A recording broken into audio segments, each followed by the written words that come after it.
Yes. Let's just start with this definition of Kabbalah so we know. You're probably wondering, what is Kabbalah? You might know something about it. I don't know.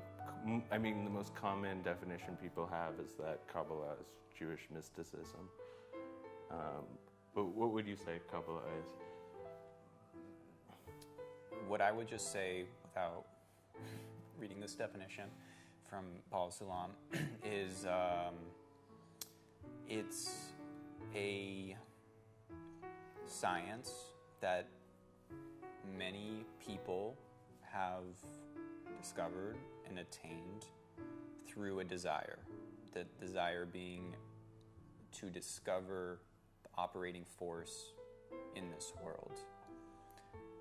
And through that desire, many have attained a new sense, a new attainment, it's called, of the operating force that precedes what we observe in this world. I agree with everything Zack said. I guess the way I see it is, I think that Kabbalah is the study of the spiritual world. And the spiritual world is the force that operates everything in our world. And by finding a distinction between the spiritual world and the physical world, we understand reality. We become a part of reality in a way that we couldn't really imagine beforehand. Should I read this definition? Yeah, I would love. This is from the article, The Essence of the Wisdom of Kabbalah, written by a Kabbalist named Baal Sulam, where our method stems from his work, and it said we study the method of Baal Sulam in one of Baal Sulam's probably the foremost Kabbalist of the 20th century. He interpreted the Ari's book. The Ari was the most important Kabbalist of the 16th century. His book, The Tree of Life, that was really the first book that had a clear system explaining the upper worlds, the spiritual worlds. And I said before the Ari, there were mere intimations to the wisdom of Kabbalah, which seems to indicate that it wasn't systematized. There was no method to attain the upper worlds. There were special people that, through their efforts and yearning, could find a teacher and attain the wisdom. There were those that did before the Ari, but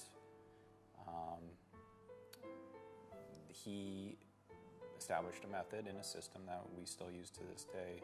And he, at a very young age, came to the foremost Kabbalist at the time, Ramak, and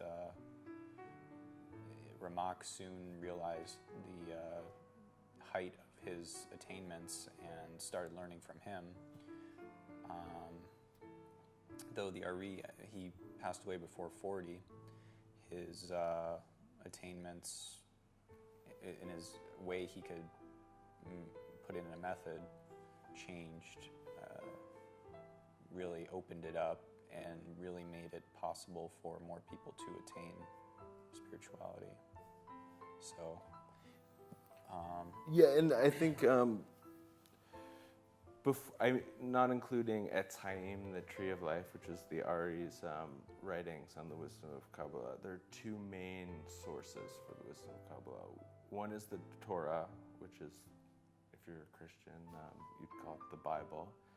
And the other is the Zohar, which is a 26-volume book that explains reality almost through allegory, poems, and metaphors that you can't understand without.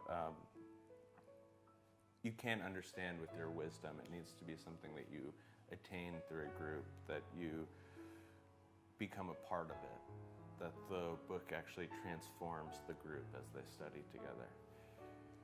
Yes, it's of the most powerful, I believe it's the, the authors of the Zohar were 10 Kabbalists, led by Rabbi Shimon Bar Yochai. His son was Rabbi Elazar. They were in a cave, he and his son, for 13 years, escaping the Romans, where most of the Jews at the time were executed or killed in the Bar Kokhba revolt. And he and a small group did manage to survive. And through his time in the cave, he came to what's called the full attainment of all 125 degrees. There are degrees, like steps. It's called Jacob's ladder. There's lots of allusions to it in Torah, but there's steps one takes. You can't skip a step. You go step by step until you fully reveal the Creator.